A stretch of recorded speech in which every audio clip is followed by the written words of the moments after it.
جس طرح ہم نے ہفتے کے دن والوں پر لعنت کی تھی، اور اللہ کا حکم ہمیشہ پورا کیا ہوا ہے۔ اللہ ہمیں محفوظ رکھنا، اپنی نافرمانیوں سے ہمیں محفوظ رکھنا، آمین ثم آمین۔ سورۃ مائدہ میں فرمایا، اہل کتاب، بے شک تمہارے پاس ہمارا رسول آیا ہے جو تمہارے لیے کھول کر بیان کرتے ہیں رسولوں کے ایک وقفے کے بعد، تاکہ تم یہ نہ کہو کہ ہمارے پاس نہ کوئی خوشخبری دینے والا آیا اور نہ ہی ڈرانے والا، تو یقیناً تمہارے پاس ایک خوشخبری دینے والا اور ڈرانے والا آ چکا ہے، اور اللہ ہر چیز پر پوری طرح قادر ہے۔ بے شک اللہ ہر چیز پر پوری طرح قادر ہے۔ فرمایا، پھر کیا وہ جاہلیت کا فیصلہ چاہتے ہیں، اور اللہ سے بہتر فیصلہ کرنے والا کون ہے، اور ان لوگوں کے لیے جو یقین رکھتے ہیں۔ یعنی کیا یہ اللہ تعالیٰ کی اتاری ہوئی شریعت کے مطابق کیے ہوئے فیصلے کو چھوڑ کر کفر و جاہلیت کے زمانے کا فیصلہ پسند کرتے ہیں، جن کی بنیاد سراسر ذاتی خواہشات پر ہوتی تھی، اور جن میں کمزور کے مقابلے میں طاقتور کی طرف جو تھی وہ طرفداری کی جاتی تھی۔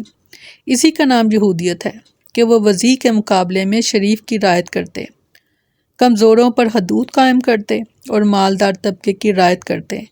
اسلام کے آ جانے کے بعد ایسے تمام جاہلی انداز کل عدم قرار پائے ہیں، مگر افسوس بعض مسلم حکام کے زمانے کے علماء نے ایسے احکام اور حیلے ایجاد کیے کہ اللہ کی حدود کا نفاذ تقریباً ناممکن ہو گیا۔ مثلاً شراب کی ایک دو قسمیں چھوڑ کر باقی نشہ آور چیزیں حلال کر دیں، استغفار، اور اجرت پر لائی ہوئی عورت کے ساتھ زنا پر حد ختم کر دی، استغفار، اور قصاص کو جیسا کہ اوپر گزرا تقریباً باطل کر دیا، سود کی کئی صورتوں کو حلال کر دیا، چور کے عدالت میں پیش ہونے کے بعد بھی صاحب مال کو معاف کرنے کا اختیار دے دیا، شواہد کے ساتھ چور کا جرم ثابت ہونے کے بعد چور کے صرف اس دعوے سے کہ یہ میرا مال تھا اس کی حد معاف کر دی، خواہ وہ اپنی ملکیت کا کوئی ثبوت پیش نہ کر سکے۔ اس امام یعنی حاکم کو جس سے اوپر کوئی امام نہ ہو، ایک دو چیزوں کے سوا تمام حدود معاف کر دیں، استغفر اللہ، اور جاہلیت کے ان تمام احکام کو شریعت اسلام قرار دے کر ملکوں میں نافذ کر دیا۔ تو یہ فرمان کہ پھر کیا وہ جاہلیت کا فیصلہ چاہتے ہیں، جس طرح یہود و نصارہ میں شریعت بدلنے والوں کے لیے تھا، اسی طرح ایسے مسلمانوں کے لیے بھی ہوگا جو قرآن و حدیث کے صریح احکام کے مقابلے میں اپنے من گھڑت احکام نافذ کرنے کے خواہش مند ہیں۔ اس کا نتیجہ بھی دنیا پر غلبے سے محرومی کی صورت میں سب کے سامنے ہے۔ ابھی مسلمانوں کے اکثر حکام نے طرز حکومت اور ملکی قانون کفار کے طریقے کے مطابق بنایا ہوا ہے، اور وہ ایسی علماء کونسلیں بناتے رہتے ہیں جو قدیم جاہلیت کے ساتھ نئی سے نئی جاہلیت کے نفاذ کے لیے قانون بنائیں۔ حالانکہ سیدنا عبداللہ بن عباس رضی اللہ عنہ بیان کرتے ہیں کہ رسول اللہ صلی اللہ علیہ وسلم نے فرمایا، اللہ تعالیٰ کے ہاں لوگوں میں سے ناپسندیدہ ترین شخص وہ ہے جو اسلام میں جاہلیت کے طریقے کا خواہش مند ہو، نیز وہ بھی جو کسی انسان کا ناحق خون بہائے۔ استغفار۔ فرمایا، اے لوگو جو ایمان لائے ہو، یہود و نصارہ کو دوست نہ بناؤ، ان کے بعض کے دوست ہیں، اور تم میں سے جو انہیں دوست بنائے گا تو یقیناً وہ ان میں سے ہے، بے شک اللہ ظالم لوگوں کو ہدایت نہیں دیتا۔ اس آیت میں یہ ہدایت دی جا رہی ہے کہ یہود و نصارہ کے باہمی اختلاف گو شدید ہیں، اور ان دونوں فرقوں میں گروہی اختلافات اور دشمنی بھی شدید ہے، تاہم اسلام دشمنی کی خاطر وہ سب مل بیٹھتے ہیں اور سمجھوتا کر لیتے ہیں، لہٰذا ان میں سے کوئی بھی تمہارا حقیقی اور قابل اعتماد دوست کبھی نہیں ہو سکتا، لہٰذا تم بھی ان سے محبت کی پینگیں نہ بڑھاؤ اور نہ ہی دوستی کے قابل سمجھو۔ جب بھی انہیں کوئی موقع میسر آیا وہ تمہیں نقصان پہنچانے میں کوئی کسر اٹھا نہیں رکھیں گے، اور اگر کوئی مسلمان ان سے دوستی رکھتا اور ان کی محبت کا دم بڑھتا ہے تو وہ انہی میں سے ہے۔ ایسے لوگوں کو راہ راست نصیب نہیں ہو سکتی، اور تمہیں ایسے لوگوں سے بھی محتاط رہنا چاہیے۔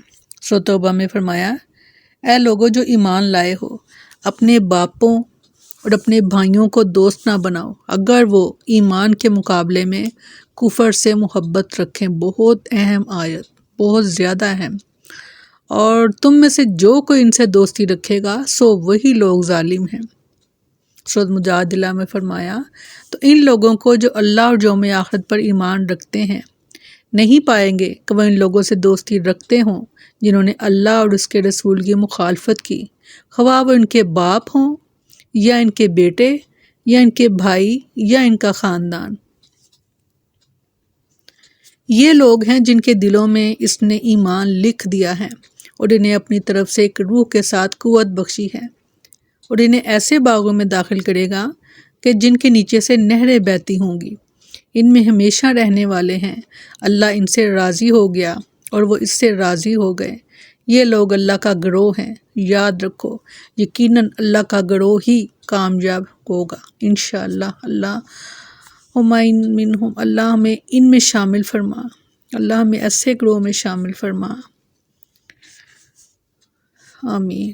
سورۃ توبہ ہی میں فرمایا، کہہ دیجئے اگر تمہارے باپ اور تمہارے بیٹے اور تمہارے بھائی اور تمہاری بیویاں اور تمہارا خاندان اور وہ اموال جو تم نے کمائے ہیں اور وہ تجارت جس کے مندہ پڑنے سے تم ڈرتے ہو اور رہنے کے مکانات جنہیں تم پسند کرتے ہو تمہیں اللہ اور اس کے رسول اور اس کی راہ میں جہاد کرنے سے زیادہ محبوب ہیں تو انتظار کرو یہاں تک کہ اللہ اپنا حکم لے آئے، اور اللہ نافرمان لوگوں کو ہدایت نہیں دیتا۔ اگر کافر دین کے مقابلے میں مسلمانوں سے نہ لڑتے ہوں تو ان کے ساتھ حسن سلوک کرنا منع ہے۔ ارشاد فرمایا سورۃ ممتحنہ میں، اللہ تمہیں ان لوگوں سے منع نہیں کرتا جنہوں نے نہ تم سے دین کے بارے میں جنگ کی اور نہ تمہیں تمہارے گھروں سے نکالا۔ تم ان سے نیک سلوک کرو اور ان کے حق میں انصاف کرو، یقیناً اللہ تعالیٰ انصاف کرنے والوں سے محبت کرتا ہے۔ اللہ تمہیں انہی لوگوں سے منع کرتا ہے جنہوں نے تم سے دین کے بارے میں جنگ کی اور تمہیں تمہارے گھروں سے نکالا، تمہارے نکالنے میں ایک دوسرے کی مدد کی۔